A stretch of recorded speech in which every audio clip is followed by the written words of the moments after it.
অসম প্ৰদেশ কংগ্ৰেছত হিন্দু ল'ৰা আৰু সাধাৰণ ঘৰৰ পৰা অহা ল'ৰা থাকাৰ বৰ্তমান পৰিৱেশ একেবাৰেই নাই। কংগ্ৰেছৰ আজি 3জন পৰ্যবেক্ষক টিকেট চিলেকশ্যনৰ কাৰণে অসমৰ বিভিন্ন জাগাত বৰ্তমান ভ্ৰমণ কৰি আছে।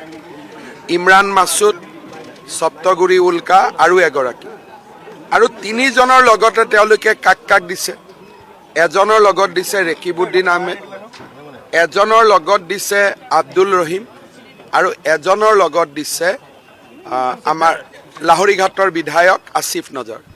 তাৰমানে ডিব্ৰুগড়, তিনিচুকীয়া, শিৱসাগৰ, যোৰহাট, লখিমপুৰ, তেজপুৰতো টিকেট নিৰ্বাচনৰ কাৰণে যোন গৈছে, তেওঁৰ লগত কোন গৈছে? কংগ্ৰেছৰ 3জন সংখ্যালঘু বিধায়ক। দিগন্ত বৰ্মন আছিলে, নন্দিতা দাস আছিলে। আজি কংগ্ৰেছ দলত এক প্ৰকাৰ হিন্দু সমাজৰ স্থান সম্পূৰ্ণৰূপে নোহোৱা হৈছে। কেইদিনমান আগতে প্ৰদেশ কংগ্ৰেছৰ সভাপতি গৌৰৱ গগৈ মাজুলীত গৈছিলে। তেওঁ লগত কাক লৈ গৈছিলে? ৰকিবুল হুছেইন।